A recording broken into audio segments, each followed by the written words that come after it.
We've been to so many places lately. What do you say we take a day off from adventuring and just find somewhere nice to relax? Let Paimon think. Where are some nice places we could go? Oh, why don't we pay Cloud Retainer a visit at Mount Outsong? Here we are, right outside her place. Do you still remember the first time we came here? We even brought offerings and everything. And when we told her that Rex Lapis had been assassinated, she immediately threatened to squash Liyue Harbor. Paimon thought she'd be impossible to get along with. But now that we've spent some more time together, she's really not like that at all. We probably don't need to bring any offerings now that we've gotten to know her pretty well, right?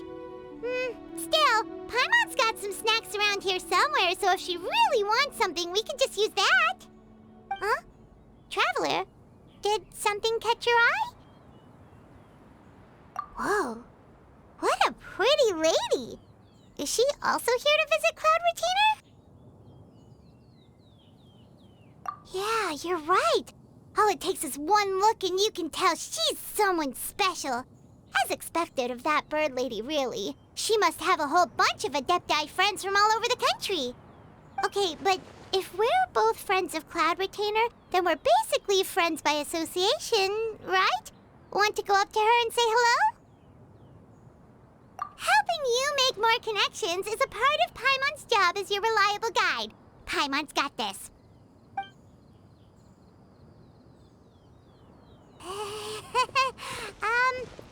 Hello.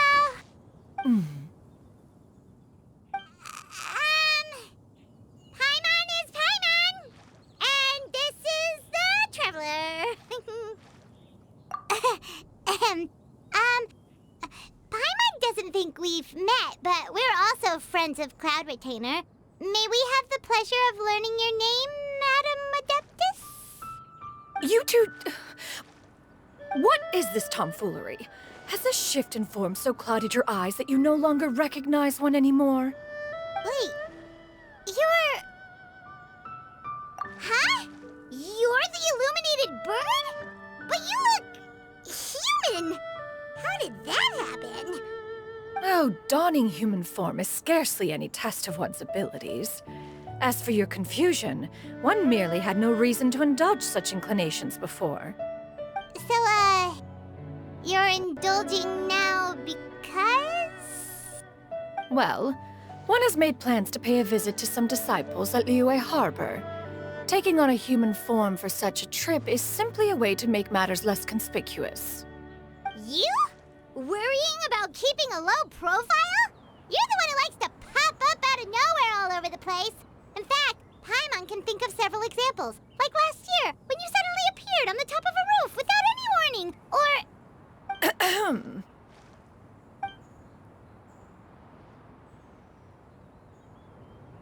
Hey, didn't we agree not to bring that up unless she asked? Oh? So you have taken care to follow the proper rules of etiquette after all. Most commendable. Well, this is all Paimon's got. You don't mind, right? One has never found oneself lacking in basic comforts.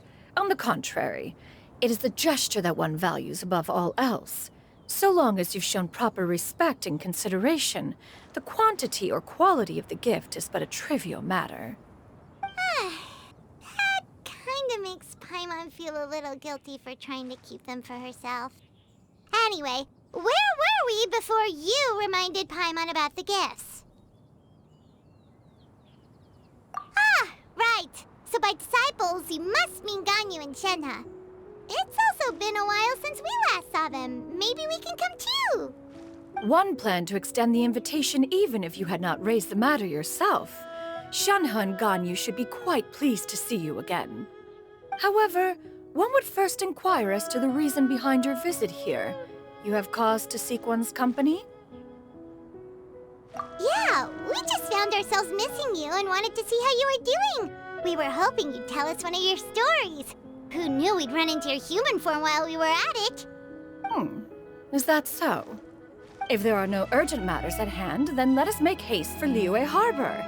Ganyu is likely still working at Uehai Pavilion, so that shall be our first stop. Sounds great! Then let's all go to Liyue Harbor!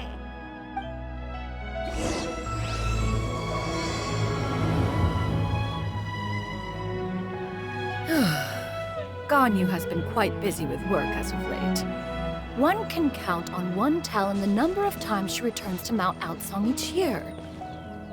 Shenoha has also secured employment recently.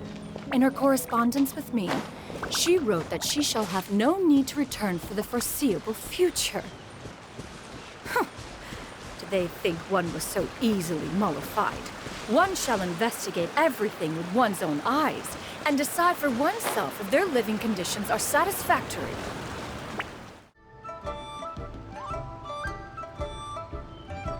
We're almost at Weihai Pavilion! Hey, do you think Ganyu will be shocked to see Cloud Retainer like this?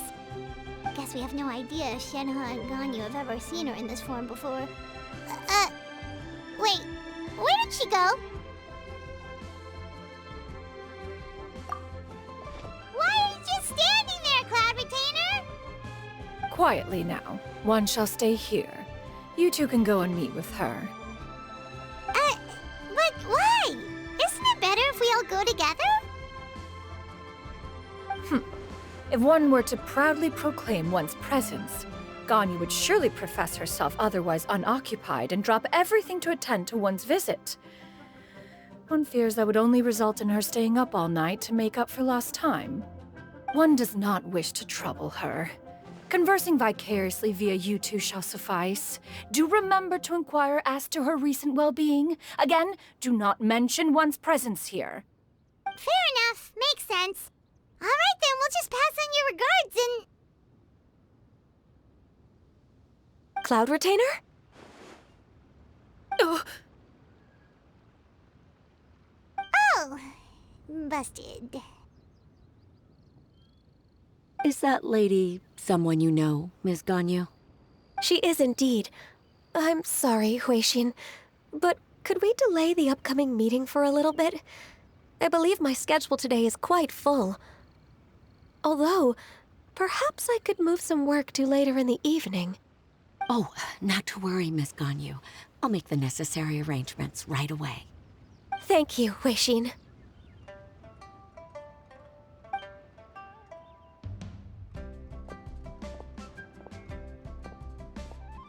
It's been a while, Ganyu. Greetings. What brings you here today? And Cloud Retainer, too. It's been quite some time since I last saw you in this form. You are quite mistaken. One is not acquainted with this Cloud Retainer of whom you speak. One is simply a mere mortal passerby. Huh? Seems she's not buying it. That was but a simple test. One did not expect you to be able to recognize one so easily, especially after so many years of only seeing one's other form.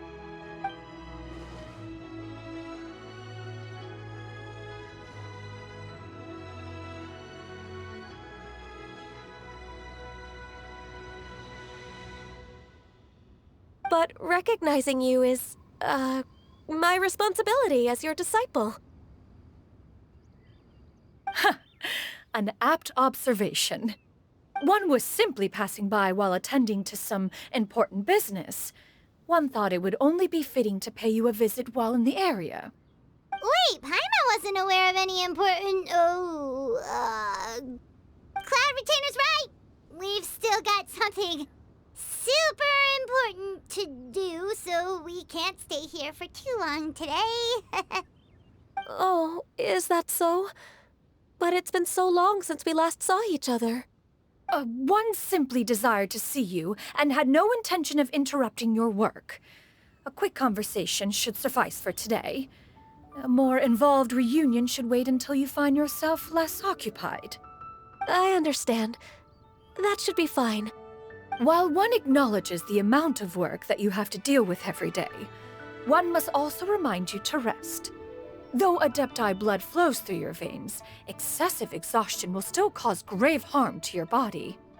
It still makes one nostalgic to see you as you are now, respected and independent. When you were young, you oft begged one to cuddle you to sleep when you suffered from nightmares. Cloud Retainer! Stop! If you insist. We are running short on time regardless, so one will refrain from going into each and every story. Why don't you continue your conversation? One shall simply stand by and listen. Wow, you've been to so many new places since the last time we spoke. If you ever need anything, please just come find me at Uehai Pavilion. Also, forgive me for my presumptuousness, Cloud Retainer, but if you plan to continue appearing in this form, don't you think it'd be helpful to adopt a human name? A human name? Huh. You raise a valid point. Considering the sheer extent of one's renown, Cloud Retainer is surely too recognizable as a name. You really think so? Not that you're not famous or anything, but that famous? You presume to know the extent of one's illustrious achievements.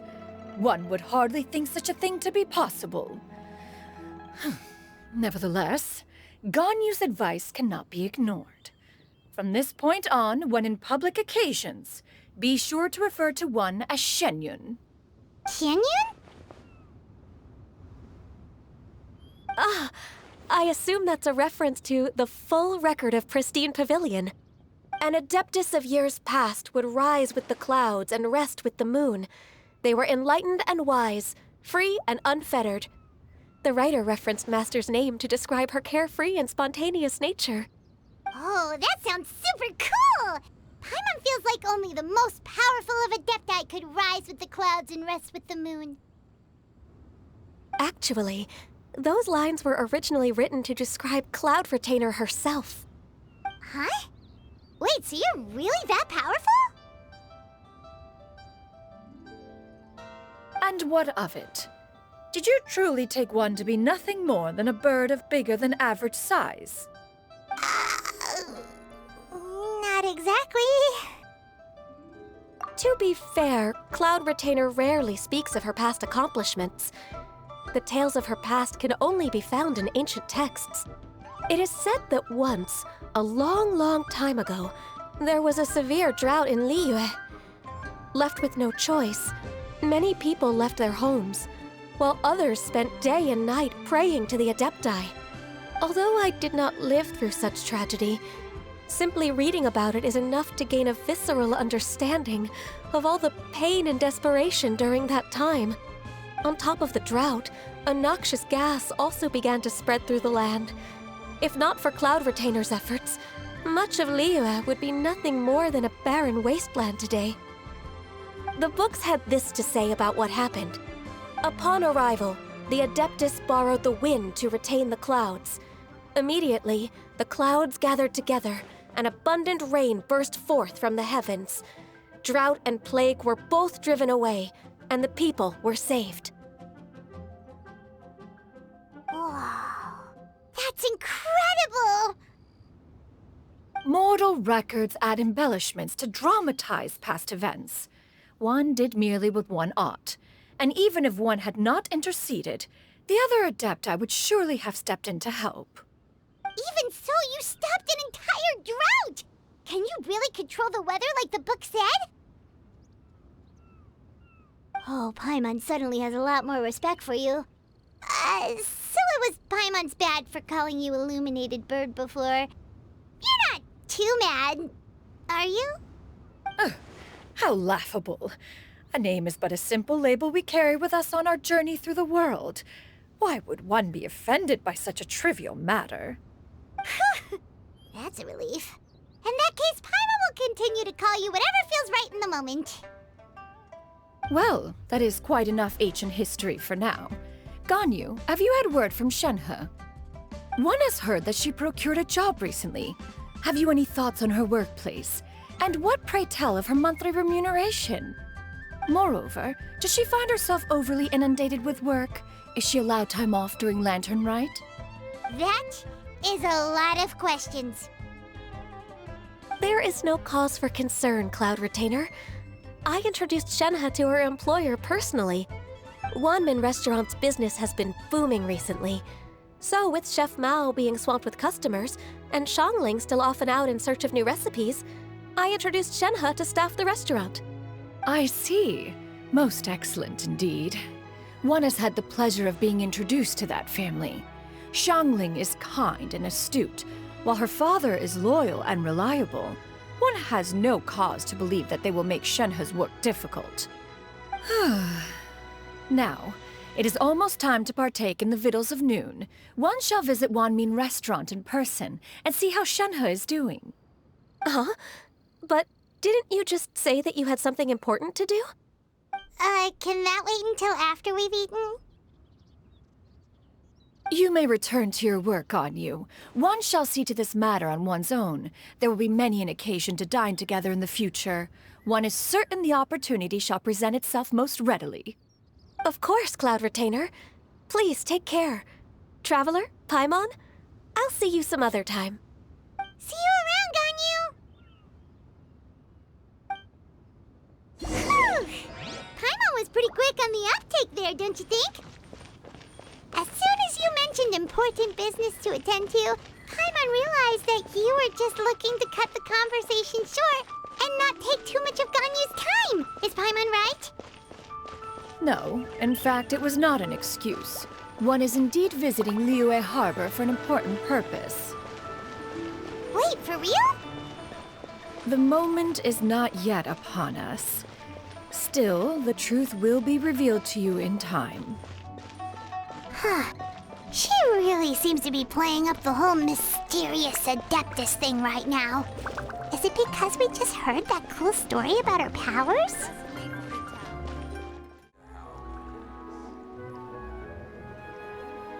You get what I'm saying, right? Yeah, how can I not? Not even fine food is enough to distract from the presence of a fine lady, huh? Oh, I'm far more interested in getting her details than ordering any dishes. Hey, how about you ask her? You do it. No. I think you should. Wait, she's coming. What can I get for you today? Greetings, miss. I was just wondering if you'd be willing to... What would you like to order? 2 servings of more meat to go. Good chat. Bye.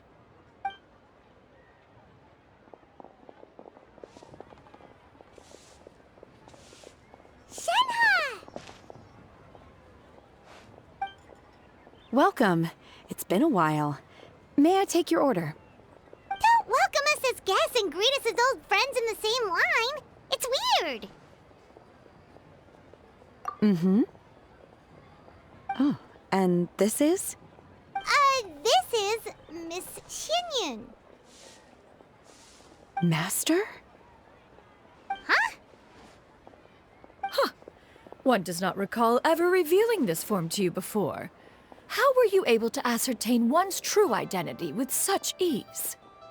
I've trained and lived with Master for more than 10 years. I would recognize you no matter what form you take. You... Is something the matter, Master? Hardly.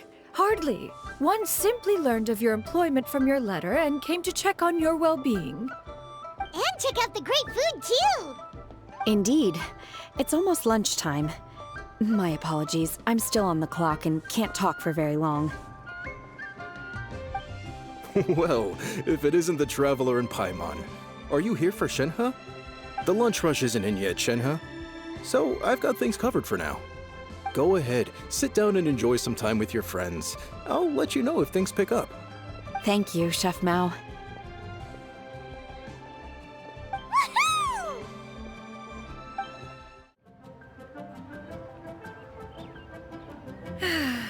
It is just as one expected. The owner of Wanmin Restaurant is indeed a most reasonable and accommodating human. Still, the work here entails dealing with quite a varied group of people. Has this been difficult for you, Shenhe? It's been manageable so far. I sometimes run into strange people, but I have figured out a way to deal with them. Seems like you've been making progress. So by dealing with them, you mean... First, I try to talk sense into them. If that doesn't work, I threaten them with violence. At this point, they usually decide they are in favor of a civil conversation. Oh, how should Paimon put this? Oh, a sensible plan. One is gladdened to see you integrate so well into human society. And you, Master? How have you been? Simply marvelous. Though Mount Outsong has scarcely enjoyed your presence recently, one has hardly found the pleasure of one's own company to be lacking. I see. Oh, just as expected of Master.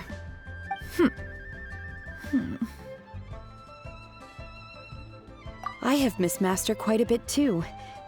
Even though work has been busy lately, I've already had a conversation with Chef Mao about taking some time off soon to visit Master. Oh, you did? Do make note of such matters in your letters in the future. There's hardly a need to keep one in suspense. Whoa, her mood shot up just like that. By the way, Master, since you are in Liyue Harbor, have you had the chance to visit Ganyu? Indeed. She is similarly preoccupied with her work. There was time only to exchange a few simple pleasantries. Ganyu told us the story of Cloud Retainer's name. It was amazing. We never knew how powerful she was before. I see. In that case, allow me to also share a story about Master's past. Oh? Is that a problem, Master? I believe this to be a good topic of conversation. No, not a problem. One was simply caught off guard. But no matter. Please, proceed. One is most curious to see how much of one's own conversational prowess you possess. Master once participated in a race against Mooncarver. After Mooncarver lost, he insisted that Master's ability to fly gave her a natural edge in such a contest. In response, Master agreed to forego flying in return for being able to use one of her devices in the race. Mooncarver accepted, only to find Master with a brand new device on the day of the contest. Huh, what kind of device was it? It was a mechanical vehicle made out of iron. What was it called again? Oh, an electro-powered bicycle? Oh, you refer to the bicyclical Thunder Flashmobile. One spent 49 days conceptualizing and crafting it. It need only be infused with adeptal energy, and it can cover thousands of miles in one day. Oh, it boggles the mind why Mooncarver ever supposed he might best me in a contest of locomotion. Though he sprinted with all his might, he could barely keep up. Alas, the one flaw of my mechanism lay in its weakness against mountainous terrain. One was thwarted mere seconds from victory, when it was thrown off course and failed to make it across the final stretch. Truly a most unfortunate turn of events. Anyway, do go on, Shenhe. Master, that was the end of that story. Is that so? Huh. With you gone, one has seldom felt the desire to call upon those old fossils for another contest. What is a race without spectators, after all? Have you been lonely, Master? Lonely? Huh. At one's age, entire human generations come and go in the blink of an eye. Even one's own self-directed musings can span several days and nights. 'Tis a most foreign sentiment. The mere mention of it is preposterous.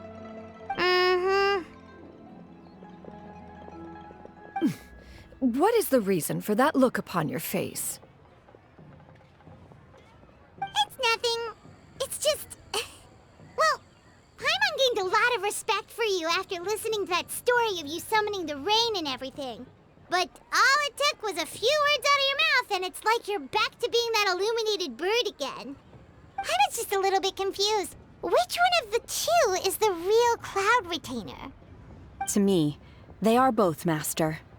One is the master that's widely revered by the people, while the other is the master that I respect and adore. Huh. One finds oneself exalted yet again with sweet words of praise and flattery of a most extravagant nature. You chose to exalt one with your words, yet you refuse to grace Mount Outsong with your presence for any extended period of time. One would almost question the sincerity of your estimations. This is not to say that your words paint an inaccurate picture. One has always lived by a single ideal. Eschew all action and abide by no rule. One does as one pleases and speaks as one pleases. Others may critique or praise as they see fit, yet one places little weight in such judgments. She got like, what, 2 sentences of flattery from her disciple, and it's as if her ego is about to burst. Do you have any empty tables?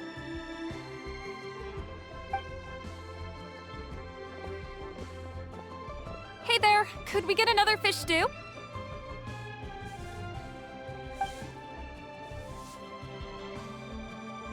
I'm hearing more guests come in. I should get back to work. All right, good luck with the lunchtime rush, huh? Mm-hmm.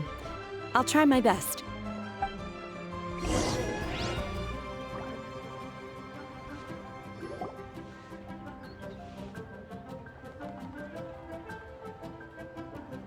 So much yummy food! Paimon's gonna feast! One is fond of all kinds of delicacies and delights in a multitude of flavors. The dishes here demonstrate no shortage of culinary skill. Their unique flavor profile has left one more than satisfied. In fact, one has been struck by quite the fit of inspiration. One has already begun to conceptualize the next generation of supreme cuisine machines. Everything's so tasty! A bit too hot at times, but still super tasty. I'm sorry, miss, but our tables are full. Shall we try somewhere else, Granny?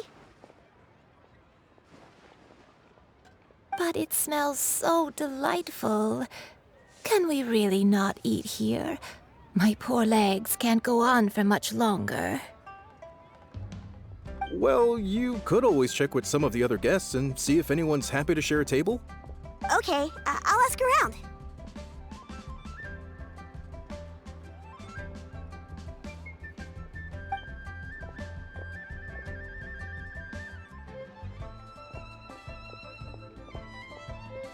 Excuse me.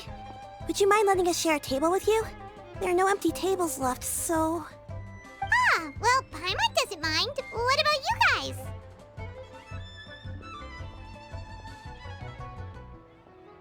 Great! Thanks so much. My name is Shuyu, and this is my granny, Yuendai. Granny? Yep. Is there something wrong with that? No, Paimon's just a bit surprised. She looks so young. Yeah, a lot of people compliment Granny on her youthful looks, but she's actually much older than she appears.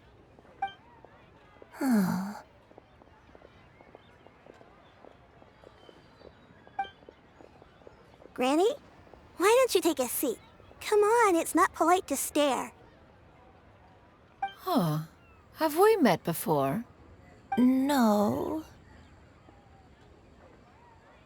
'Tis a fated meeting, then. Please, take a seat. What would you like to eat, Granny? I can order for you. I want braised earthworms. They always pop up out of the ground after a rainstorm. No, not this again. Granny, there's no braised earthworms on the menu. Braised earthworms? Well, that sounds weird. Do people actually eat that? Right, that's what Paimon was thinking too. Need any help? Help? Oh, do you mean with Granny? Thanks, that's nice of you to offer. Granny has pretty bad dementia, so her memory's getting worse all the time. She's always saying things that sound kinda confusing. Actually, her memory's been bad ever since I was little. But it's gotten so bad lately that I even have to remind her who I am every morning. They died young. It's just me and Granny now. Oh, but it's okay. Don't feel bad. Granny loves me a lot, and I love her a lot too. Sure, it's hard at times, but you just gotta make the best of the life you've got. Wow, you're really tough for your age, kid. You're too kind. And me? Oh, what about me? You're tough too, Granny. Plus, you're really gentle, and you're always there for me. Yes, and it's hardly as if I forget everything. I still remember the important things. Wait, what was that really important thing again? Ah, I remember now. It was a dream. I had a dream where everything was dark. Someone was standing in front of me. She told me to come and find her, and that once I'd found her, I would be free. Huh? That sounds super important. But how come you've never told me about it before? It was just a dream, so I forgot about it. But I'm in a good mood now, and somehow I remembered it again. You know, I believe I've had this dream a great many times. But just how many times have I had it? Now that I do not remember. Wait, so you have a reoccurring dream where someone's talking to you? That sounds spooky. Oh, does that mean you're possessed?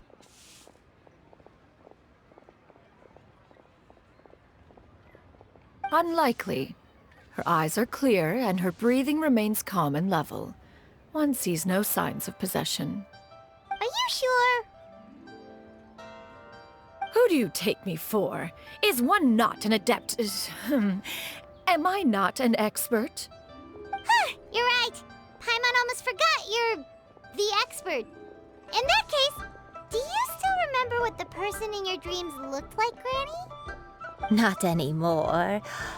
Although, I have a sense that she looked rather like me. But not as I am now. My younger self. A younger version of Granny? This is just getting weirder and weirder. What is going on here? As one said, fate must have brought us together. You may leave this situation to me. Are you sure? So, what are your names? Paimon's Paimon. Just Shenyun is fine. Thank you all so much for offering to help. But first, I'm sorry for asking, but, how do you want us to pay you back? Oh, we don't need any payment for this.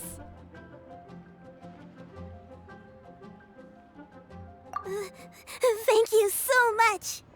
You're welcome. But Miss Shenyun, what exactly can we do to help out this Granny? All we have to go off is that dream. Where do we start? That is elementary. Since her dreams portray her younger self, then we shall retrace the steps of her youth. Once we have revisited those places, her memories will likely return. Sounds like a plan. So, Granny, do you remember which places you went to when you were young? Why, of course I do. The heavens above, the earth below, the wispy clouds, and the emerald mountain streams. Okay, taking that as a no. I might have an idea. Once, when I was really little, my dad told me that Granny used to be a martial artist heroine who saved loads of people from a disaster.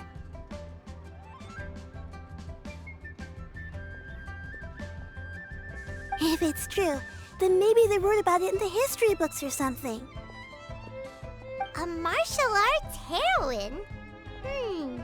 Oh, Shinjo knows tons knows about Liyue's chivalric traditions. If anyone knows about the heroes of the past, it's him. Let's go find him at the Feiyun Commerce Guild. Are you leaving already? But I'm still hungry. I'll go order some food, Granny. If there's nothing on the menu you especially want, I'll just get a few different things. It seems we must part ways for now. The Traveler and Paimon are bound for the Feiyun Commerce Guild, while Yuendai and Shuyu shall remain here and partake of their lunch. As for myself, I have matters to discuss with Streetward Rambler. Streetward Rambler? Oh, you mean Madame Ping! Precisely.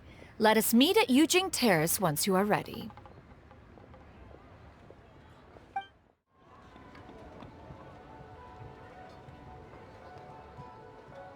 Huh.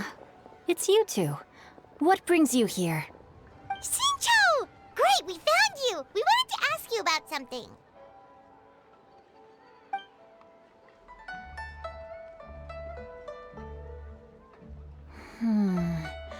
That's not a whole lot of information to go off of. I don't know if I can say for sure. I can't pinpoint her identity from your description alone, but considering her age, I am reminded of a nameless heroine who's been featured in various chivalric novels. Nameless heroine? That's right. The novels often speak of a great drought from 50 years ago. As the people suffered, a nameless heroine appeared and began to clear away evil spirits and bandit camps. The people idolized her, but never learned her name. All they knew was that she always acted alone. Later, though, she supposedly fell in love with a similarly noble-minded exorcist from Mount Tianheng. They were well matched in more ways than one, often fighting together as a fearsome duo of otherworldly strength. After the drought ended, the heroine and the exorcist left the public eye and began living a reclusive life in the mountains. All that remained were tales of her incredible accomplishments. The way this nameless heroine faded from fame into obscurity later in life is not too dissimilar from Miss Yuendai. I hope that's somewhat helpful. Thanks a lot, Xingqiu. We knew it'd be worth talking to you. It's nothing at all. Just something I came across while reading. I did do a bit of extra research on her story, but it was just out of personal curiosity. Well, Paimon still thinks that's super cool. Oh, wait, Xingqiu, if you've read up on her, do you know of any places often associated with her? Let me think. In the novels, the nameless heroine always appeared near one of 3 places. Wangshu Inn, the area just north of Jueyun Karst, and Qingyun Peak. Perhaps the real-life heroine who inspired the character was also often seen near those 3 places. That would explain why those locations appear in the various novels written about her. You're welcome. To be honest, I found some parts of the story confusing when I first came across it. If Miss Yuendai was indeed the original inspiration for the character, she may just be able to help me put the pieces together. It's rare for a chivalric hero to fade into obscurity during their lifetime, even after retiring from the public eye. But no one ever saw or heard from the nameless heroine again. There were even rumors that she became extremely ill. I've never understood why someone would go to such lengths to erase themselves from public memory. It's almost as if she was trying to hide from something. There's probably far more to the story than what's been written. We'll be sure to tell you if we manage to uncover the truth.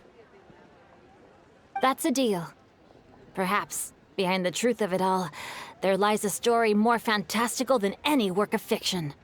Paimon feels like we just learned so much from Xingqiu. A drought, a nameless heroine, a life of seclusion. Wait, why does the story sound super familiar? Oh, right! There's a drought in this story, too! Xingqiu, are droughts super common in Liyue or something? Well, they used to be. But people have long since developed methods to prevent them, like by cultivating the soil or digging canals. So while droughts do happen from time to time, they are rarely regarded as true disasters. The drought 50 years ago is probably one of the worst we've had in the last several centuries. The crops withered, the streams ran dry, and the monsters in the mountains became rabid and agitated. Countless caravans were attacked, and people who lost their homes came together to form bandit groups. What started as a natural disaster soon became a human tragedy as well. That sounds awful. Yeah, and that's exactly why the nameless heroine was so beloved. She must have been someone of true integrity to do so much for the people while asking nothing in return. Still, as terrible as that drought was, it was nothing compared to the truly calamitous disasters that befell this land in ancient times. They say that back in those days, disasters were both more severe and more common. Only the strongest of Adepti could hope to dispel the ruin and devastation. Do you have any other questions? We're good for now. We're just going to head back and meet up with Miss Yen and the others again. Paimon hopes that Granny Yuendai will be able to remember more of her past. She used to be a great hero who saved many people. So sad that she can't recall any of it. Anyway, we'll be off now. See you some other time, Xingqiu. Thank you so much for your help. It's no problem at all. Safe travels. I have recorded the tune that you requested. I hope it will be of help to you. Oh, thank you. Straight word, but Ping, what has amused you so? Oh, it's no serious matter. I was just reminiscing about the last time I saw you in this form. Time has wrought such change in this world, and yet you appear just the same as ever. Time has little bearing on one's existence, nor has one keenly felt its effects whilst dwelling at Mount Outsong. Nevertheless, Ping, one would like to seek your counsel on a personal matter. Oh, why so formal all of a sudden? I must say, you're making me a little nervous. What is it? Well, the inquiry is as such. Approximately how much more would one need to afford a comfortable life in the harbor, not unlike the one that you yourself lead? It does not require as much as you may think. Still, do you mean that... Cloud Retainer, Madam Ping! What are you two talking about? Nothing save for some trivial matters. Have you unearthed any useful details? Xingqiu has a theory, but let's save it for when Chuyu and Miss Yuendai have joined up with us again.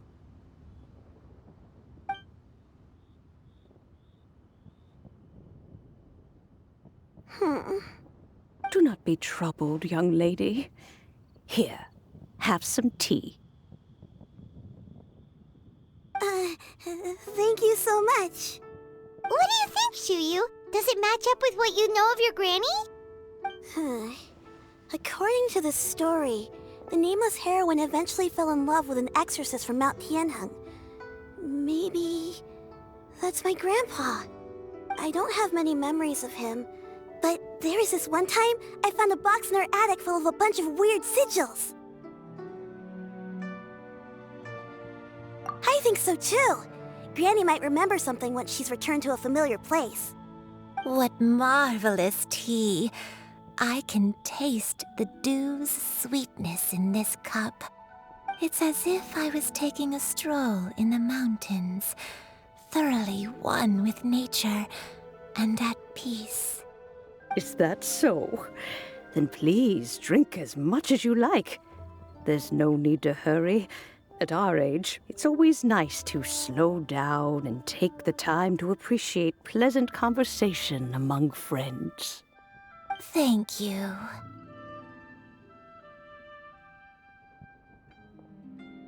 Okay, since we have the time, can I ask you something? Sure thing. What would you like to know?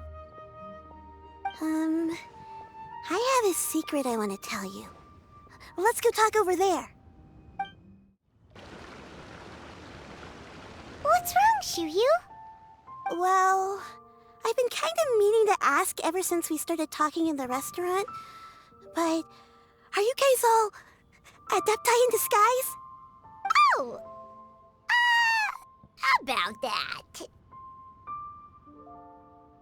Well, you guys just seem super special.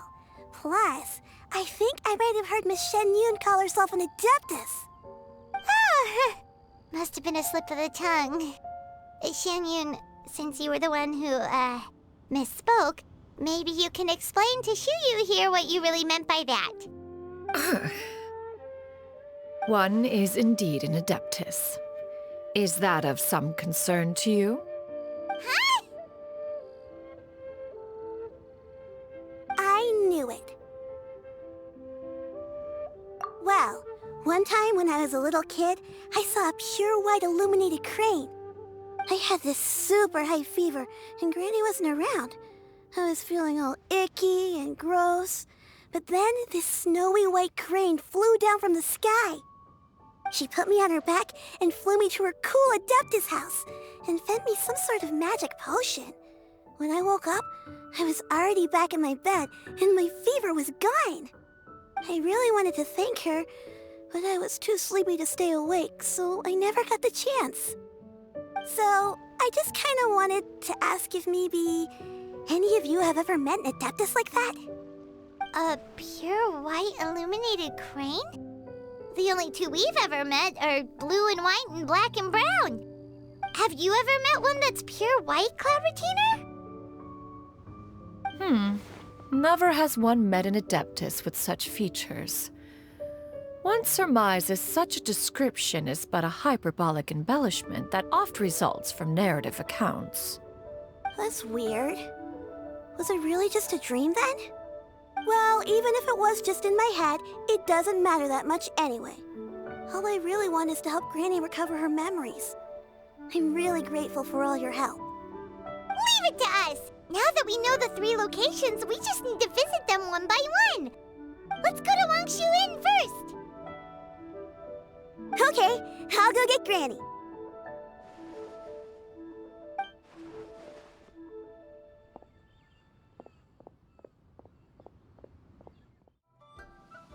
Wangshu Inn. Wangshu Inn. Do you remember this place, Granny? Yes. The fish here is very delicious. And if you look out into the distance, you can always spot a bird that's been left behind by its flock. I believe I used to have a room here. It had a window. Yes, I spent a lot of time looking out that window. Which room was it again? Let me look. I'll come with.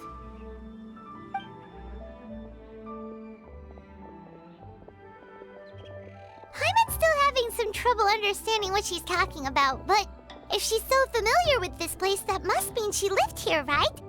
Wait, huh? Whoa! Shao! What are you doing here all of a sudden? You scared the living daylights out of Paimon! I sensed a non-human presence and decided to come take a look. If you're here, then there's likely no trouble afoot. I suppose there's no cause for concern. It's been a while, Cloud Retainer. I see you have returned to your previous form. I have indeed. I fought alongside her in this form on many occasions during the Archon War.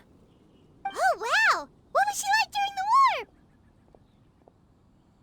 Oh, wait, let Paimon take a guess. Was it anything like this? Behold, the glory of one's newest invention, the Bang Bang continuous fire mechanism. Hands up and surrender, or be prepared to face the full might of the Adepti. An impressive imitation. Paimon knows her all too well. Even so, Cloud Retainer was not always as ostentatious as you describe. You may be unaware, but her talent with Adepti sigils is just as formidable as her skill in mechanics. The Archon War reached its peak after Guizhong's death. The Cloud Retainer who fought beside me in those devastating battles was taciturn and solemn, only speaking when she had to activate her sigils. A Cloud Retainer who barely talks? Paimon can't picture it. But what happened after that? If you were so powerful in your human form, why did you decide to take up your bird form again? Once one had bid farewell to the world of mortals, what use would one still have for such a shape? When dwelling between mountain and forest, away from the struggles and troubles of the mortal world, a mortal form is hardly the most fitting of choices. After the war, Cloud Retainer retired to Mount Outsong, only revealing herself to the occasional visitor, and always in her avian form. Although I do believe there was an occasion some 30-odd years ago when she decided to don her human form. I believe it was for the purpose of... One believes there is little need to relive bygone matters. Granny, are you okay?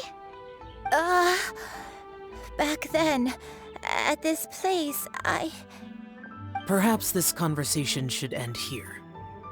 I shall take my leave now. Should you encounter any trouble, you need only call my name. However, given that you are traveling with Cloud Retainer, I trust you are in good hands. Everyone! I think Granny is finally beginning to remember her past. Slowly now, calm your mind and recount what has been recalled. a long time ago, I stayed here to recuperate from my illness. Huh. So what Shinjo said was true! You did fall ill! Was that why you went into hiding? I don't remember. I'm very sorry, but I can't even remember the name of my illness. The only thing I can remember is that it took a great toll on me, and there was no cure for it. I was confined to my room in Wangshu Inn, where I spent many days unconscious. I'd come to every once in a while and stare at the migrating birds outside the window. It was a solemn sight. I remember crying, but I'm not even sure I knew why. One day, I met a traveling merchant. Upon hearing of my illness, he sold me a bottle of soul-revitalizing tea pills. He told me that the pills were concocted using adepti blood and could be used to alleviate my symptoms. Sure enough, I made a full recovery. My illness remained dormant for several decades after that. Wait, but if your illness remained dormant for several decades, are you saying that what you're going through now is just a relapse of what happened all those years ago? And it was all thanks to the pills that you managed to keep the symptoms in check? Paimon's brain kinda hurts. Do you remember anything else? I'm sorry, I don't. Oh, if only I wasn't so useless. Hey, you're not useless. You've done so much for me. Watched me grow up, raised me. How could you say that about yourself? Oh, fret not, dear child. Granny was just a bit frustrated. That's all.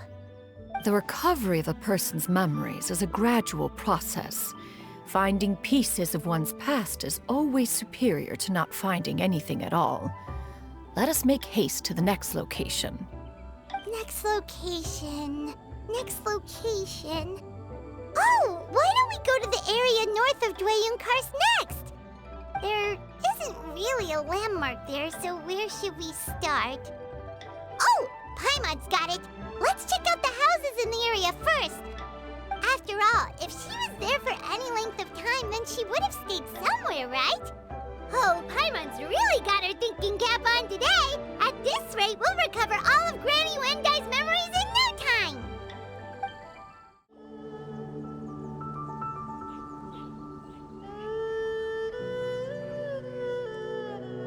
Paimon sees an abandoned house. Why don't we take a break over there? place. It's...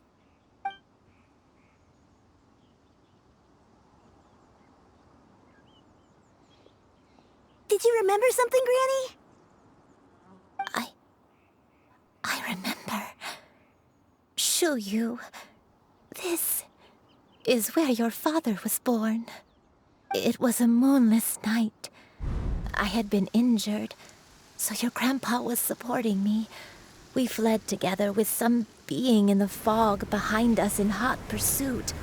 I had exhausted my strength when the labor pains came on, so we took refuge in this house.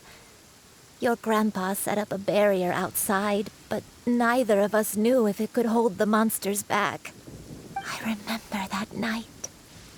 I remember falling to my knees, reciting a prayer over and over. I alone am the source of this sin. Punish me as you wish for forsaking my oath, but spare my innocent child. Sin? Oath? Did you do something wrong? I don't know. I don't remember. I only remember praying in the darkness with all my strength until the sun finally rose again and the fog cleared out. Eventually, the house was filled with the sound of my baby's first cries. That baby was your father. I remember I clutched him tight to my chest and wept tears of joy. It was the first time I'd ever felt such happiness in my life. My dad? He was my pride and joy, and so are you, Shuyu. You're so much like him, and I love you both so much. But you're always going to be different from me. Why? Just what did I do? I don't care what you might have done, Granny. You'll always be the person I love more than anything. You're too sweet, Shuyu. I'm lucky to have you with me. If not for you, I would not have had the courage to come here, to try to remember what I had forgotten. All right, let's not stand around any longer. There's one place left, yes? Let's go take a look. We're finally here. Does this place feel familiar to you, Granny One Day? Let me see.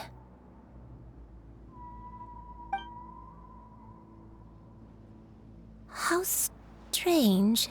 Have I lived here before? When we were at Wangshu Inn and the abandoned house earlier, though I couldn't remember everything, I still felt a sense of familiarity. I could easily picture myself in those places. But here, I don't have that feeling. Perhaps I did come here in the past, but it just didn't leave a strong impression on me. But did the stories get it wrong then? Yeah, that's true. But they're also the only thing we have to go off of. Paimon was hoping this place would jog Granny Uendai's memory just like the others. I'm sorry to disappoint you too. It's all right. We're not going to give up yet. We'll figure something else out. Just you wait. Thank you. If only I could remember. Huh? That way. What's that mountain? Oh, let Paimon look! Huh? Isn't that Mount Outsong? Looks like we've come full circle. Mount Outsong. Mount Outsong. Granny, are you okay? Don't push yourself, Granny. It's okay if you can't remember. You shouldn't do something that makes you sad. Mount Outsong, What am I really? Mount Outsong holds some familiarity to you? It does, but I can't go back. Are you feeling unwell? My head, it feels all heavy and dizzy. What is wrong with me?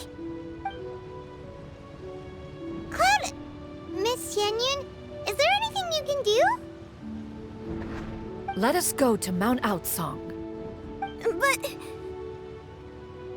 Fret not, all will be well. You and I, you have already given more than enough to the pursuit of this endeavor. You may leave the rest to me. I've prepared something that can aid you in suppressing the fear in your heart and restoring your lost memories. It currently resides at Mount Outsong. Wait, really? When did you do that? I never leave anything to chance. All will reveal itself when we arrive. Come on, just tell Paimon already! What's this thing you've prepared? Here, this is it. Huh? But isn't this the mechanism that you were tinkering with when we first got here? Oh, is it another invention of yours? Precisely. A recent one at that. I am most pleased with the result. I call it the Suspensus Somnium mechanism. It periodically releases a soft breeze, which when paired with a gentle adeptal tune, can help the listener subconsciously relax and even enter a semi-hypnotic state. Soothing agitation and anxiety, relieving exhaustion and insomnia, its potential uses are numerous indeed. And of course, it can also aid in the recovery of lost memories. Whoa, what a cool gadget! But if you had it all along, why did you keep it to yourself until just now? We could have come to Mount Outsong right off the bat and saved time on a lot of floating. How preposterous. Had you and I not recalled much of her past through her own efforts, the device would have nothing to draw upon. We Adepti can only help those who first resolve to help themselves. Had she lacked such determination and strength of character, one would have little to offer in way of assistance. Paimon thinks she gets it now. Hey, what's that other thing?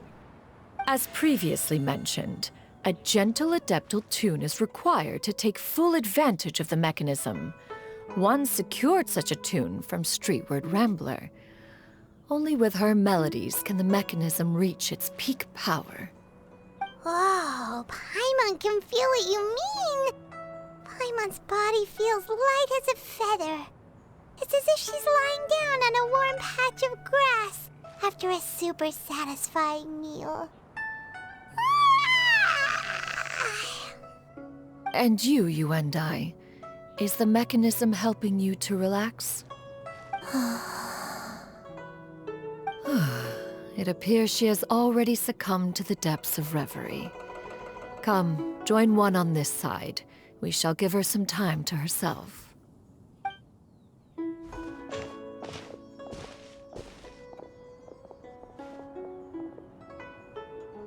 The drought is over. But why do you look like you want to cry? The potion. It's nearly run its course. I've never regretted meeting you. Not even for a second. Please. Please, no.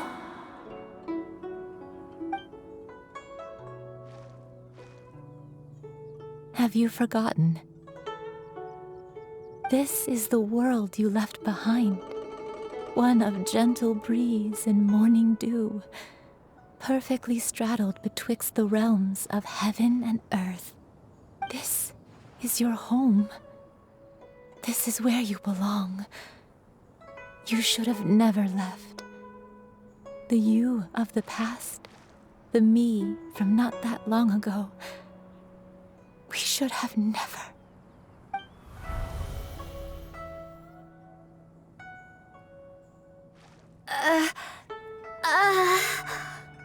So that is the truth. No wonder this place is so familiar. Granny!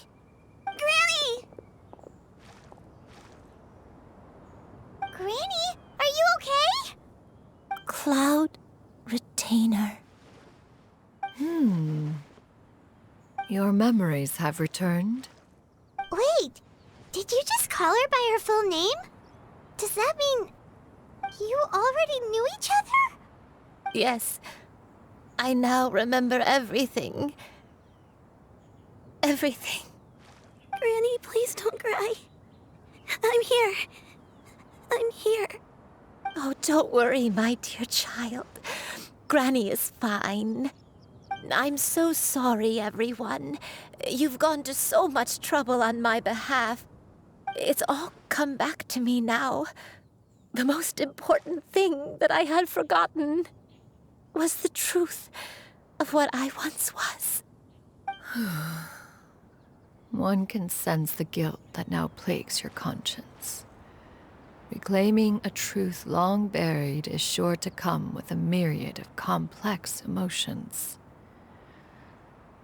Perhaps one should recount the story on your behalf while you compose yourself. No, it's okay. Now that I've remembered, I must face my memories head on. Shuyu, everyone, I cannot thank you enough for all your help. I'm ready to tell you my story, if you're willing to listen. Please, Granny, don't force yourself. What happened in the past doesn't matter. I love you more than anything. Nothing you say can change that. I know, dear child. My feelings for you are exactly the same. It is for this reason that you deserve to know the truth. Some time ago, I made a terrible mistake. One for which I could never atone. Is this the sin that you mentioned in Dwayun Karst? What happened? I am, in truth, not a human being. My real form, one that I held for centuries, was that of a wild crane. I spent many, many years living on Mount Outsong, bathing in the soft breeze and drinking the sweet dew of the mountains. At some point, I somehow gained wisdom and sentience. The Lord of the Mountain, Cloud Retainer, became aware of my existence and began to share many stories with me. She even passed on the secret of cultivation to me. Though she never took me on as a formal disciple, I always saw her as my master. Whenever she took out her tools to work on mechanisms or new inventions, I would also stand next to her and watch. I even contemplated completing my training and becoming an adeptus in my own right. I followed her teachings, and time gradually passed us by. Until that fateful day 50 years ago. 50 years ago? That's right. Master regaled me with many stories of her past deeds. From them, I learned how she had saved people from a similar crisis in the past. She was the one I looked up to the most. More than anything, I dreamt of becoming an adeptus like her. I wanted to travel the land like she had, relieving suffering wherever I went. But I was still far from being a real adeptus. I possessed no ability to take on human form and fit in with the crowd. Once she learned of my desires, Master prepared a special dose of human mimicry potion for me. She warned me that the potion's effects would only last 10 years, and if I were to fail to return to my original form at the end of that time, I would forever forget my past as a crane and become something neither human, beast, nor adeptus. Oh no. So that was the source of your dementia all along.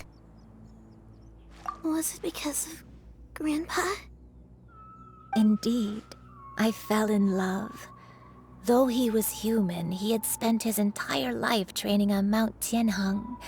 When we met, it was not only my first foray into the world below, but his as well. Although clumsy and impulsive as he was, you'd think he was the real strange bird among the two of us.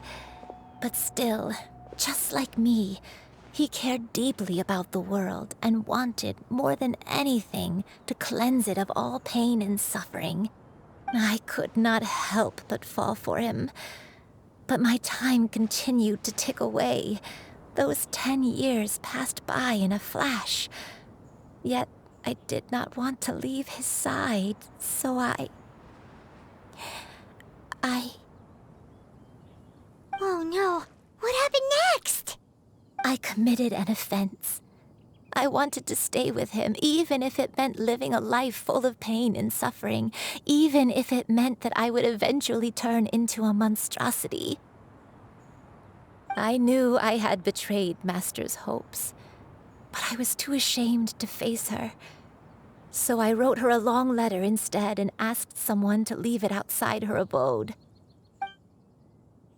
I was convinced that she would not support my decision, and I lacked the courage to speak to her face to face. In my shame, I fled and tried to hide from the world, such that no one would be able to find me again. But that was only the beginning of my troubles. I began to suffer from a strange illness. My memories became hazy and confused, and I could no longer keep myself awake. I understood that my pain was caused by my refusal to return to the life I was fated to lead. Along with my memories as a crane, I soon forgot the true cause of my suffering as well. I knew only that I had committed a sin. All I could do was pray for forgiveness, even if I had long forgotten what needed to be forgiven. Looking back, I was beyond lucky to have come across that traveling merchant at Wangshu Inn. It was such a fortunate coincidence that we were there at the same time. If it weren't for those soul-revitalizing tea pills, I probably would have... Granny! What's wrong? Coincidence? Why did I ever think it was a coincidence? Tea pills concocted using the blood of an adeptus? No, it couldn't be. Master, don't tell me. Back then, that merchant was actually... Human custom would dictate the conferral of gifts to be in order when one's progeny is wedded, would it not? Consider the pills a symbol of one's best wishes. So when I tried to conceal my name and mistakes from the world and hide myself away in perpetuity, the only person I managed to deceive was myself. You knew where I was all along. One still remembers when you were but a fledgling. You possessed a certain fondness for a particular game. You would hide yourself among a group of wild cranes and ask one to pick you out from among the flock. One found you with such ease every time. 'Tis a truth most evident. One always recognizes one's own, no matter what form they may take. Wait! Paimon's confused! So, Cloud Retainer, you found Yuendai again? But how? When? And what happened after that? Perhaps it is now time for one to recount the rest of the tale.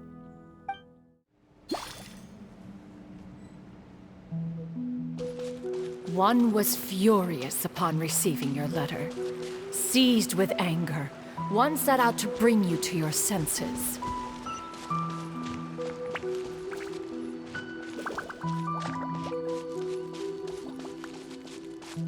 Yeah! Scatter!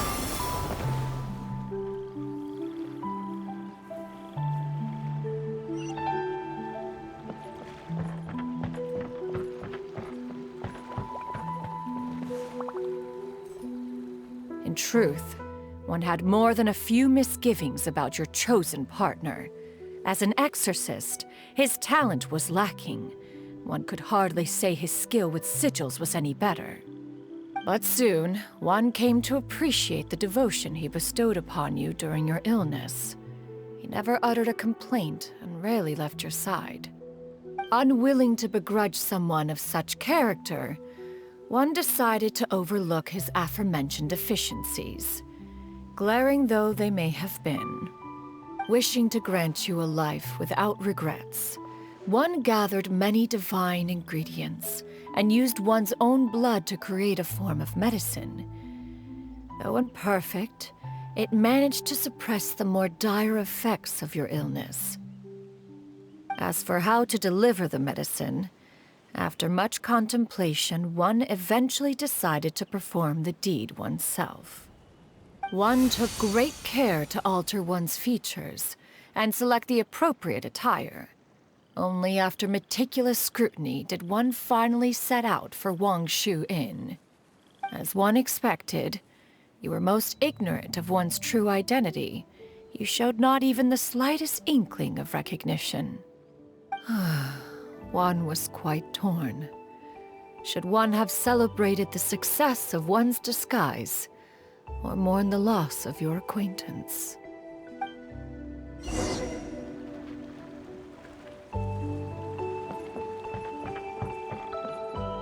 Yeah! Skyward! Scatter!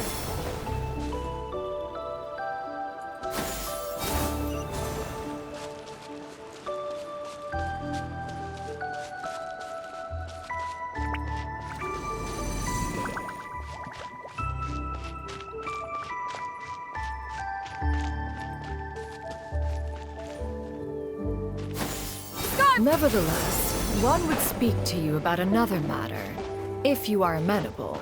Even considering your loss of memory, one was simply flabbergasted that you could so easily forget the consequences of consuming medicine infused with Adeptal blood.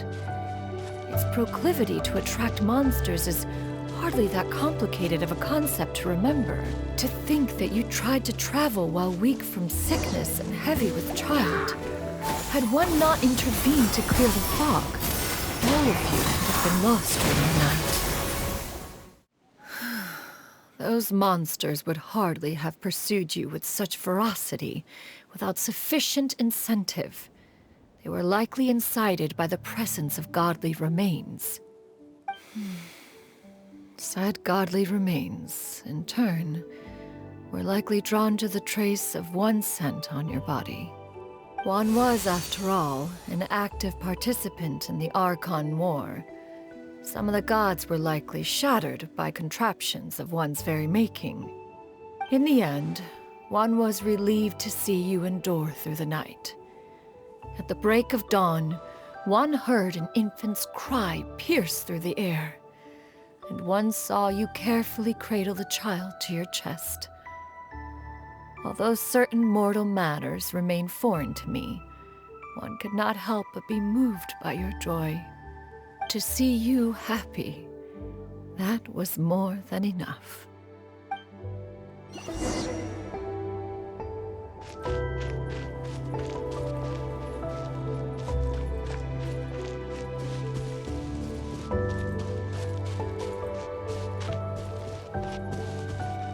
Now you should have a complete understanding of the events. Wait, but if that's true, then the crane who took care of me when I was sick must also be... Ah, one had almost neglected to recount the absurdities of that tale. Just as Yuendai troubled one with her antics, so did you give one many a headache. Upon finding you burning with fever, one made plans to bring you back to one's abode for treatment. However, upon seeing one's form, you began to cry, refusing to get on one's back. When one asked you why, apparently you believed that one could not possibly be a true Adeptus because all illuminated cranes are white from tip to toe. One had no choice but to apply powder to one's body to conceal the variegated nature of one's appearance. You became more than amenable enough when one stood before you devoid of any other coloring. It bears mentioning, however, that as a crane, Yuendai was nearly entirely pure white in color. Though you had never encountered her in that form, you still recognized the essence of her being. Perhaps fate brought you two together in more ways than one. Now all has been revealed. One owes you an apology, Yuandai. One recognized you upon your very entrance into Wanmin Restaurant. One has always viewed you as a disciple of equal standing with Ganyu and Shenhe. Indeed, one wished to bring your story to a satisfactory end with this visit to Liyue Harbor. Still, one could not reveal your identity right away. Had one simply informed you of all you had lost, all those cherished memories would merely have become the fictionalized account of another. Memories are most meaningful when recalled by those who lived through them. Would you not agree? Even if the process was painful and arduous to experience. Have you any further inquiries? Master, I must ask, if you found me all those years ago, why did you leave me be, even though you knew about my mistake? Why did you not bring me back to Mount Outsong by force? One has never regarded your action as a mistake. It was a simple choice, nothing more. When it is time for one's progeny to leave the nest, it is the responsibility of an elder to let them fly free. Yet, when your wings grow weary and the night grows dark, just know that you always have a place to which to return. 'Tis a refuge referred to by many a name in mortal writing. Home, nest, haven. Whatever its denomination may be, its essence remains quite unchanged. One speaks, of course, of a place not unlike one's own abode. One's disciples are free to come and go as they wish, yet the door remains forever open to those who wish to return. One rather hopes you count yourself among them. Thank you. Thank you so much. You and I. One expects you too have sensed the rapid deterioration of your condition as of late. Have you not? 40 years ago, you chose a path without a future. Though one used one's own blood to provide you with a few decades of extra time, it merely delayed the inevitable. One may have extended the path, yet one was unable to alter its final destination. Even the power of an adeptus has its limits. Had your condition continued to deteriorate, you would have forgotten your life as a human entirely. In the end, you would have turned into a creature lacking in the ability to even comprehend its own monstrousness. Fortunately, you were able to avoid that scenario by reclaiming your memories. Though one sped the process along by providing some guidance, the result is entirely a reflection of your own effort. So, what's gonna happen to Granny? One will help her reclaim her original form as a wild crane. If it be fated, she may recover her sentience one day. She's gotta go back to being a regular crane, huh? Master, you've already done more than enough for me. I don't know how I could possibly repay your kindness. This is a better result than I could have ever hoped for. How much time do I have left? Not long. The transformation is imminent. Granny? Please don't leave, okay? You're all I have left. Please. Don't be sad, dear child. Granny has led a wonderful life. My only regret is having to leave you behind. Don't forget to eat well, okay? A growing young lady like yourself needs lots of good food to grow big and strong. Promise Granny you'll take good care of yourself when I'm gone. I promise, Granny. do whatever you say. Good girl. Good girl. Don't worry. It's not goodbye forever. Granny's gonna become the most formidable crane in all of Mount Outsung. Granny will train day and night. I won't stop until I can turn into a human without having to rely on anything but my own power. When that day comes, we'll be able to live together again. You and I. How's that sound? Good. That's a good girl. Even though we won't see each other for a little while, as long as we both work hard, we're sure to meet again someday. I'll eat well, Granny. I promise. And I'll wait for you, no matter how long it takes. I'll wait for you to come back. That's a good girl. Then Granny really has no more regrets. I'm so sorry, Master. Thank you for everything.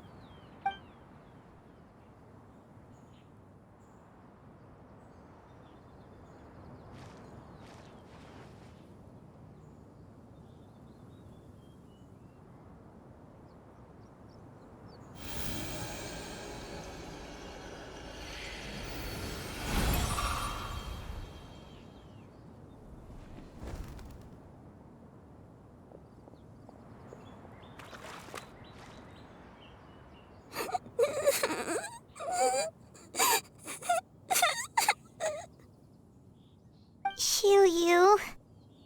Let her be. At her age, crying is a natural, if not fitting, response to such an event. Tears are a necessary part of maturation. Sometimes there is scarcely a better vehicle to wash away the toll of stress and misery.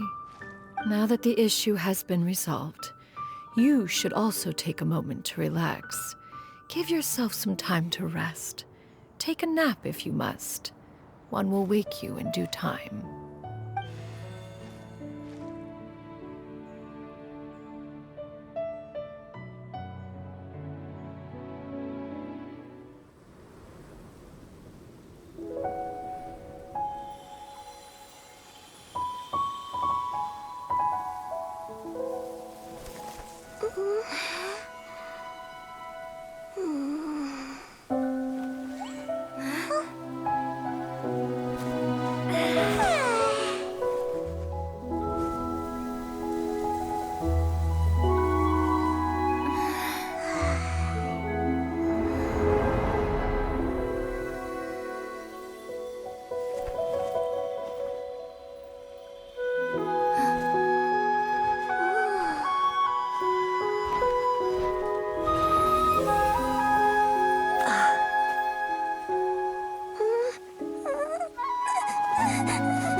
We would see each other again, that our days of separation would finally end, and all my troubles would be behind me.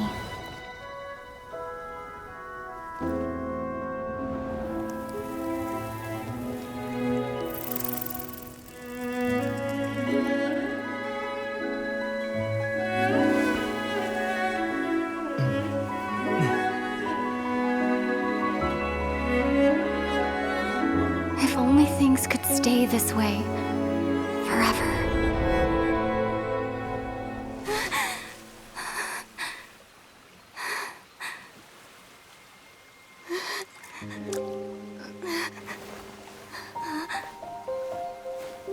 A nightmare? Curious. If you're relaxed, shouldn't your dreams be pleasant? It was a good dream. It's just... You weren't ready to wake up.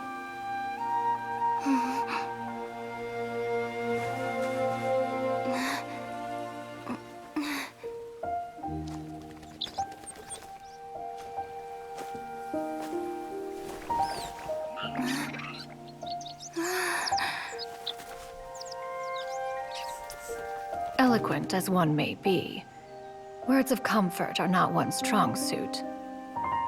You are doing all you can. One can see your strength of will, your fearlessness in the face of danger.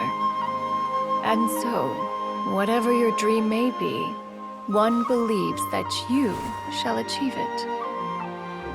Of course, whenever the perils you face overwhelm you, or you become weary, one is always here for you. After all, as an elder, it is only right to look out for the young ones.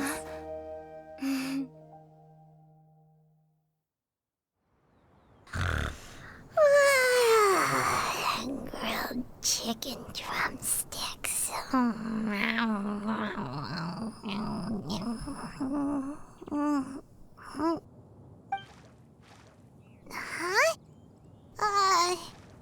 Was Paimon sleeping just now? Oh, Paimon wasn't talking to you. Paimon had a dream about eating grilled chicken drumsticks, that's all. Madam Adeptus? Oh, Shuyu, you're awake. How do you feel? I feel a little better. Thanks. I know I'll see Granny again someday, so I don't feel so sad anymore.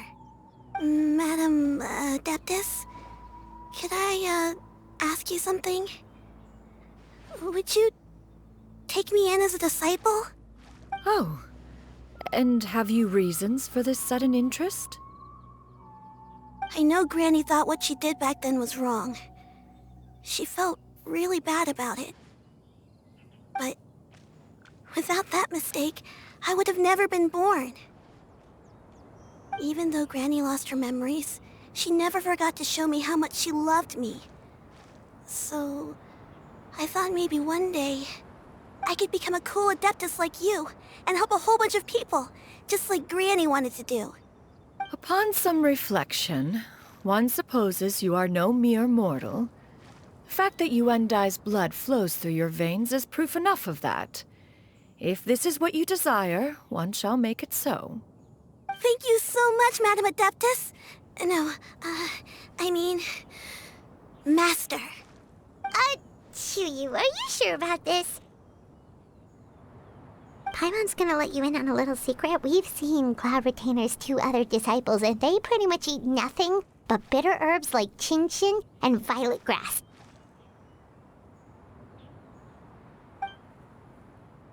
If you join them, you'll never enjoy Wanmin Restaurant's delicious cooking ever again.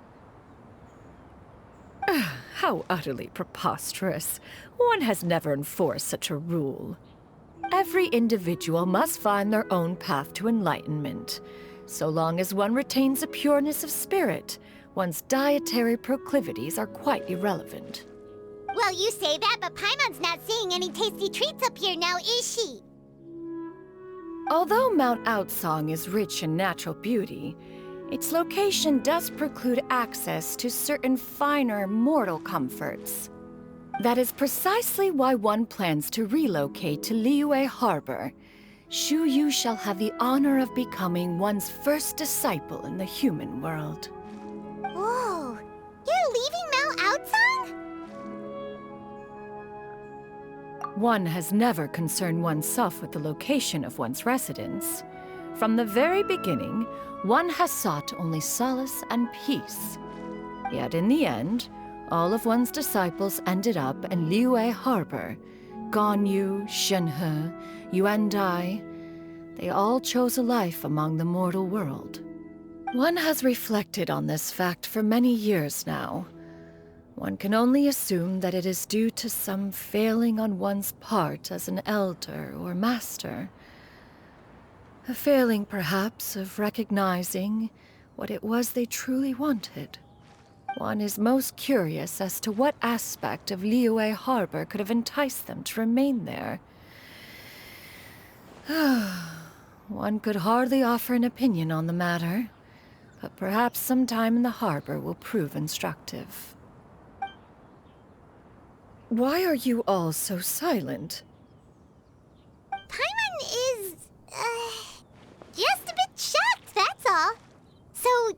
this mean we can grab a meal together in Liyue Harbor sometime? One has precious little time to squander. However, if one finds oneself otherwise unoccupied, one would not be opposed to the idea. One will be assuming the identity of a human while residing in Liyue Harbor. You should take care to avoid disclosing one's true identity. Don't worry, we'll help you keep it a secret. So, when can we expect to start seeing you in the city? Perhaps in 2 days' time. One has some matters to see to before one's departure. Preparation is the key to success, after all. One plans to put up various items from one's collection for sale. The earnings should provide for a comfortable living in Liyue Harbor. One has already picked out a handsome property near Chuhu Rock. 'Tis no small purchase, but what is mortal life if not one expense after another? Seems like you've really thought of everything. Then how about we meet up in Liyue Harbor in 2 days? A sensible plan. See you then. Oh, also, why don't you take this suspense insomnia mechanism as a souvenir? Anytime you should feel ill at ease in the future, you may try quieting your mind and sitting in meditation as you listen to its melodies. It might help you find a new perspective. Awesome! Thanks, Cloud Retainer! Your concerns are excessive and unfounded. This is but a simple collection of ordinary valuables. Such intense scrutiny is hardly necessary. To be quite honest, your insistence on that fact is my primary cause for concern. In what way are any of these ordinary? Every single item here could be worth more than everything I own combined. I simply can't risk shelling out that kind of mora without proper scrutiny. If I'm wrong, I would never be able to earn it back, not even if I worked every single day for the rest of my life. I have to be careful. Yes, you can never be too careful. We're here, Cloud. Miss Shenyan, what are you guys arguing about? Ah, perfect timing. This ignoramus is questioning the authenticity of my wares. I'll have you know, these items have remained untouched in my personal collection for several hundred years. To question their legitimacy is pure folly. Several hundred years? Indeed. They're family heirlooms, you see, passed down over many generations, as families are wont to do. Yep, they've definitely been around a while. We can vouch for her on that one. Hear that? Had I not found myself in need of mora, I would scarcely have had the heart to part with them. Indeed, you should consider it an honor to even have the opportunity to behold them with your own eyes. Doubt their authenticity any further, and I may just decide to take them to another buyer. Whoa! Please don't go! I apologize for any insult, miss. You see, I know full well that I lack the knowledge to judge the true worth of these items. If you could wait but a moment, I've hired an expert to appraise them for me. He should be here shortly. An expert, you say? Very well. I will wait for a little while longer, then. Traveler, Paimon, this is my new residence. If you have cause to seek my company in the future, this is where you can find me. Master! Oh, it's you two again. Hello. Shuyu! You got a new outfit! It looks great on you. Mm-hmm. Master made it for me. I like it too. Huh? You know how to make clothes? Do I know how to make clothes? With the support of the proper mechanism, sewing is hardly a challenge. Master, I brought in most of my stuff. There's a few boxes left, but they're kind of heavy, so I just left them outside. Fret not. I shall help you move them into your room. Actually, I should probably sort through my stuff a bit first. Everything's kind of messy right now, so maybe you could, not look yet, Master? Yeah, that'd be great. It appears my young apprentice has her own fair share of secrets. No matter. Do what you must, child. Now, this expert you mentioned, when can we expect their arrival? Soon. Ah, there he is! Here, allow me to make some introductions. This is Mr. Zhongli, a well-respected consultant at Wangshang Funeral Parlor and an expert in all manner of valuables and antiques. Mr. Zhongli, this is Miss Shenyun. She's the one who's looking to sell the collection of valuables I mentioned earlier. Huh.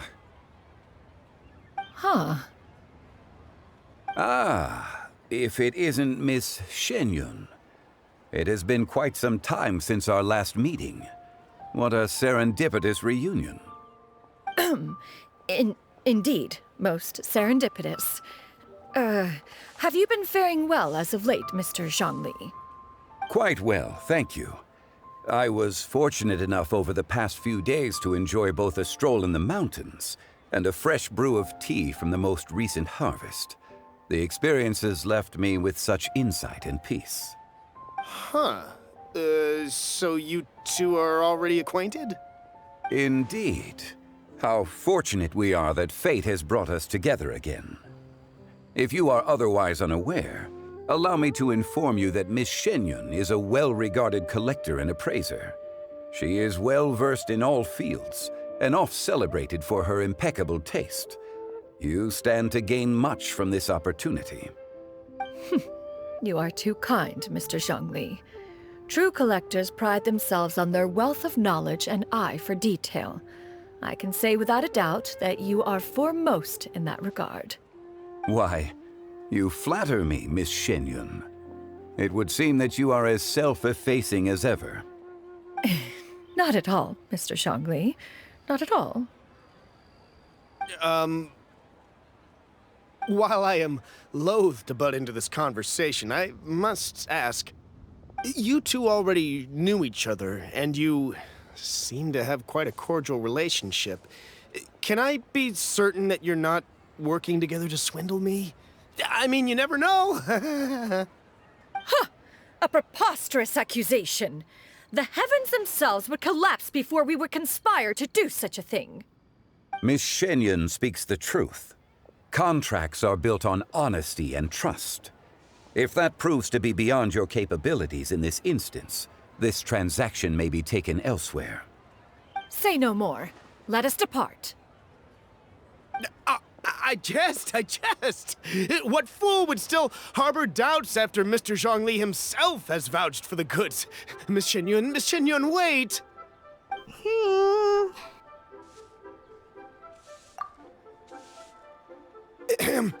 I deeply apologize for doubting you.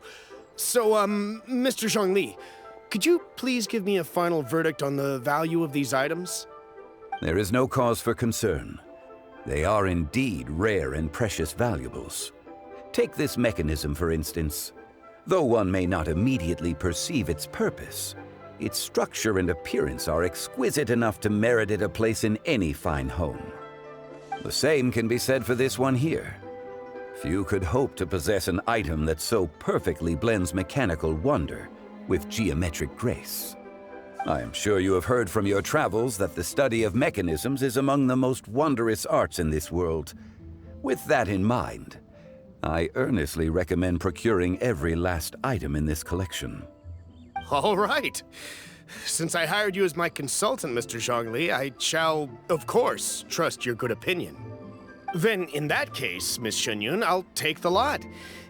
However, since the final sum is quite large, how about we start with an initial deposit through the Northland Bank? The Northland Bank? Huh.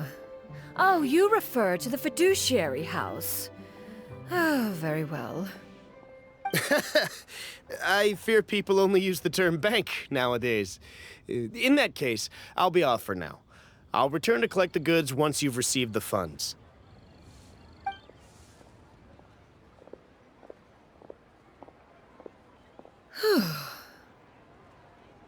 Zhongli!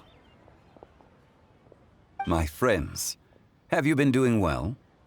We've been great! How about you? Paimon didn't know you were such a busy consultant! My days have been quite pleasant as well. I had been quietly enjoying a cup of tea when Mr. Xiaozu requested my services. As for you, Miss Shenyun, I presume you must be looking to settle in the city?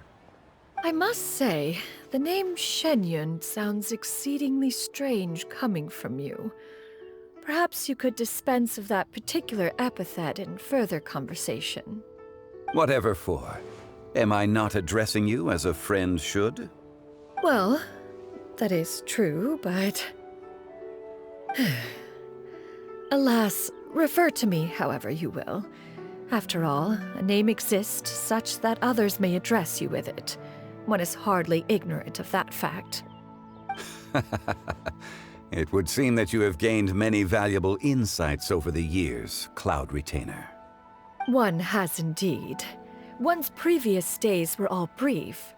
Now that one has made up one's mind to move and settle, one has gained a much better appreciation of the hubbub and commotion of the city, as well as the people's hard work and ardor. This city is much changed from how it was more than 1,000 years ago. Not unlike the ocean tides, so too shall the movement of people ebb and flow. From turmoil to peace, enlightenment to aspiration. Human society possesses limitless potential. In another 1,000 years, the scene we witness here may change in ways that are impossible for either of us to imagine. All right, that's enough reflection for one day. No need to get all sentimental on us. You make a valid point, Paimon. Now that the sale has concluded, what say one plays the host as we try some specialty dishes together? One must profess great interest in trying bamboo shoot soup. Perhaps you have forgotten, Cloud Retainer, but I once tried my hand at that dish.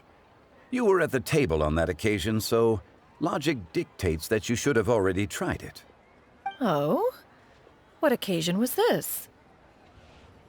It was a reunion between friends several centuries ago. Alas, you must have been too preoccupied to secure yourself a portion. Or perhaps our other companions simply availed themselves of faster reflexes on that occasion. Huh, hardly. 'Twas most certainly out of consideration for the others in attendance.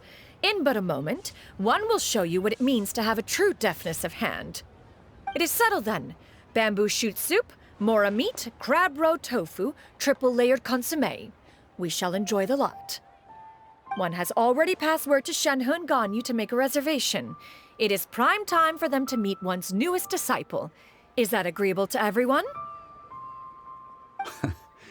It should be a most splendid occasion. Shu Yu, come now, it is time to dine. Ah, this gentleman over here is Mr. Zhang Li. He is, A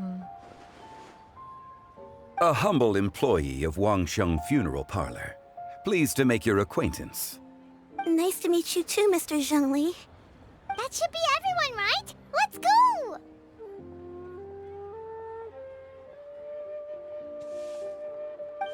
Sounds good.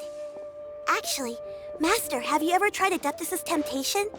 I heard it's impossible to stop eating after even just one bite. You know, 'cause it's super tempting and stuff. Is that true? That sounds rather implausible. Although with the right preparation, certain dishes can be too delicious to resist.